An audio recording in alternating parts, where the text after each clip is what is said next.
In the last video, we talked about why so many people end up with the wrong notebook.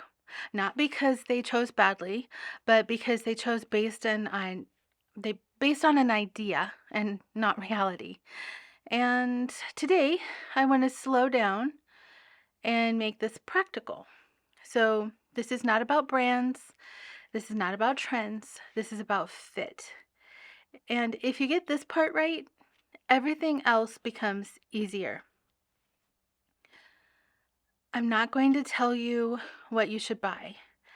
I'm going to help you ask better questions.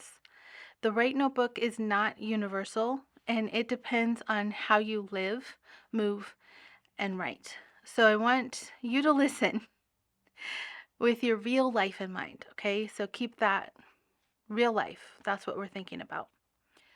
And the first question, okay? Where does your notebook live? This is the first question most people skip. Where does the notebook actually live? Does it live on your desk? In a bag? Okay. This I use on the desk. This I use in the bag. Do you see the size difference? Okay.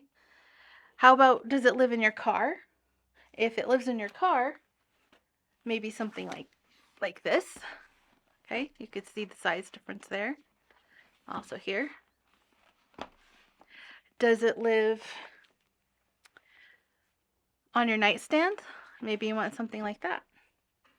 Or something like this. Or maybe even something like this. So here's the general rule is if your notebook stays in one place, you can tolerate more size and width. If it moves with you, size matters a lot. How big is the bag you're going to carry it in? If you're going to carry it in a bag, because some things, this is kind of thin, so it's actually quite portable. But this one is a lot thicker and not as portable, even though it's still portable, but it's a lot heavier too. So this one is bigger, but doesn't weigh as much. So it kind of just depends on how you're going to use it. Because a notebook that is too big for you and your real life becomes a stay-at-home notebook, even if you meant it to be portable. And this mismatch is going to create frustration for you. Trust me, I have been there. Question number 2, okay, is how do you write? Now, not how do you want to write, but how do you actually write? Do you write long pages or short entries? Okay, because these bigger ones are going to give you the long page ability, to whereas like an itty bitty guy like this is going to be short entries. Okay, and I have short entries on mine, and this lives in my purse. So, and yeah, it's just, this one goes in the purse. So, or maybe you want something that's highly portable, like a personal like this one, but it lets you write a little bit more. Okay, so because the pages are longer. So it's kind of like a happy medium between something really small and something really big. Okay. Then, do you journal daily or in waves? Okay. Do you write lists, plans, or thoughts that you need to get out of your head? If your writing happens in short bursts, a massive notebook works against you. Okay.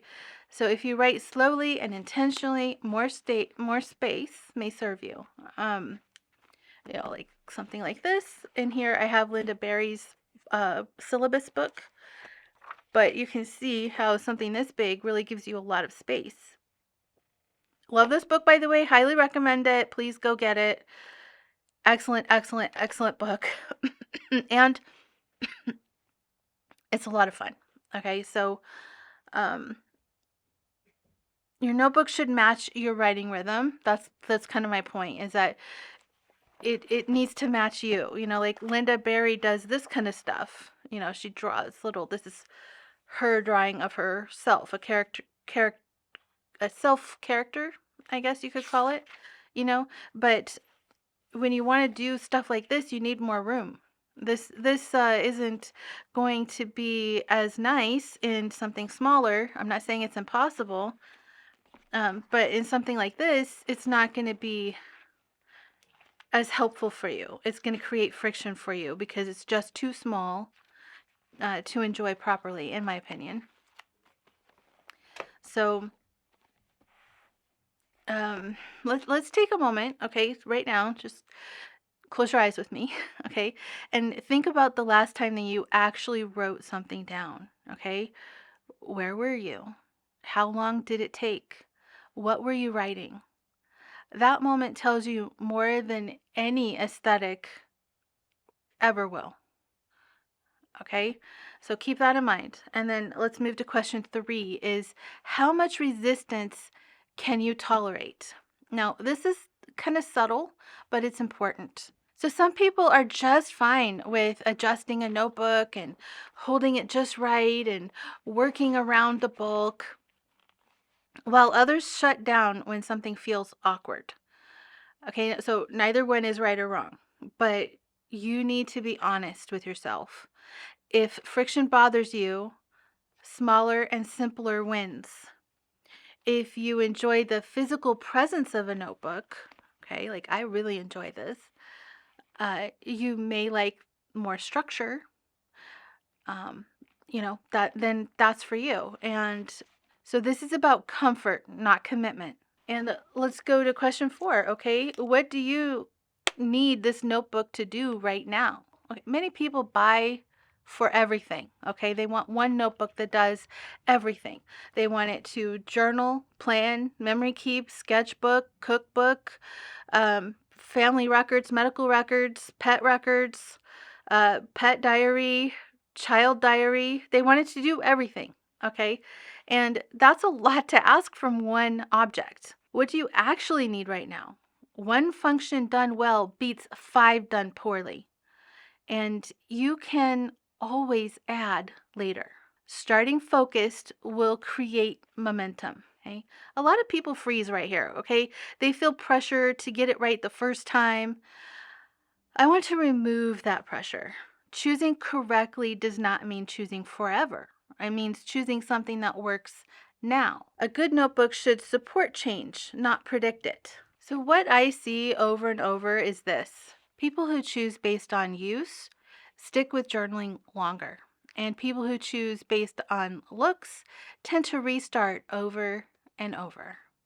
Now, there is nothing wrong with beauty, but function keeps you showing up. I mean, there's a lot of choices, so it's sometimes hard to commit, but that's where collections come in, and I'm going to talk about collections later. But that's right now we're kind of talking about systems and the sizes that you need based on the system that fits your life. And when you understand these questions, something's going to shift, okay? You stop shopping randomly. You stop chasing setups. You stop second guessing. Your decisions start to connect. Size makes sense. Capacity makes sense. And options make sense. Everything starts to work together. In the next video, I'm going to talk about inserts, how many you actually need, why more will often backfire, and how capacity affects whether a notebook gets used or ignored. And that's where a lot of people get stuck. And it's easier than you think once you understand the why. So the right traveler's notebook feels obvious once you're using it. It disappears, you stop thinking about it, and you just write. And that's the goal.